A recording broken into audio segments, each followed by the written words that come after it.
Hello friends, আজকে যে ভিডিওটা নিয়ে আলোচনা করতে শুরু করেছি হয়তো তোমরা ভিডিওর থাম্বনেল দেখে বুঝে গেছো। তো অনেকের স্ট্যাটাসে আন্ডার মেইনটেন্স দেখাচ্ছে, তো কেন স্ট্যাটাসে আন্ডার মেইনটেন্স দেখাচ্ছে তা সম্পূর্ণ কিছু আজকে বিষয়টা আলোচনা করবো। তো চলো ভিডিওটা শুরু করা যাক।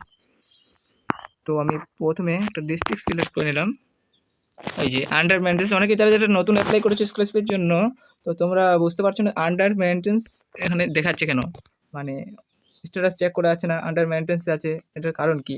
এটার কারণ হচ্ছে, মূল কারণ যেটা হচ্ছে তোমাদের টাকা দেওয়ার প্রসেস, অনেকের লট নাম্বার পড়বে আন্ডার মেনশন, মানে তোমাদের যে ওয়েবসাইটটা পুনরায় ক্লিয়ার করা হচ্ছে, মানে সম্পূর্ণরূপে অনেকের লট নাম্বার একসঙ্গে ফেলে মানে লট দিয়ে তারপর পেমেন্টগুলো ক্লিয়ার করা হবে। আর যাদের যাদের লট নাম্বার পড়ছে তাদের পেমেন্টগুলো ক্লিয়ার করা হবে সামনে মানে এক সপ্তাহ বা 2 সপ্তাহের মধ্যে তোমাদের অনেকের পেমেন্ট ক্লিয়ার হবে ঐক্যস্থ স্কলারশিপের। তো এই জন্যই আন্ডার মেনটেন্স তোমাদের দেখাচ্ছে। তোমরা অনেকে কমেন্ট করছিলে যে আন্ডার মেনটেন্স দেখাচ্ছে আমাদের, তো তাই তোমাদের নিয়ে এই জন্যই ভিডিওটা আমি নিয়ে চলে আসলাম একটা। তো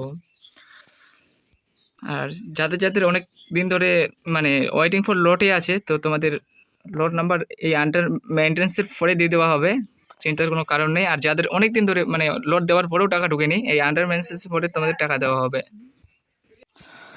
তো ফ্রেন্ডস, তোমাদের যাদের অনেক দিন ধরে মার্চের বা ফেব্রুয়ারিতে তোমাদের লট দিয়েছিল, তোমরা টাকা পাওনি, তো তোমাদের টাকা না পাওয়ার কারণ অনেকের ব্যাংকের প্রবলেম আছে, ব্যাংকের ইকেওয়াইসি করা নেই অথবা অন্য কারণ হতে পারে। তাই তোমরা ব্যাংকে একবার কেওয়াইসিটা করে নাও, আর না হলে তোমরা WBMDFC যে অফিসে আছে সেখানে তোমরা কল করতে পারো। সেখানে কল করে তোমরা তোমাদের প্রবলেমটা সলিউশন করে নিতে পারো, অথবা তোমাদের যে ডিস্ট্রিক্ট নোডাল অফিসার আছে, তো নোডাল অফিসারের সঙ্গে তোমরা যোগাযোগ করে তোমরা বিষয়টি ক্লিয়ার করে নিতে পারো। তো আজকে ভিডিওটা এইটুকুই। নতুন হতে গেলে চ্যানেলটি সাবস্ক্রাইব করতে হবে। Thank you friend, thank you for all, thank you for everyone.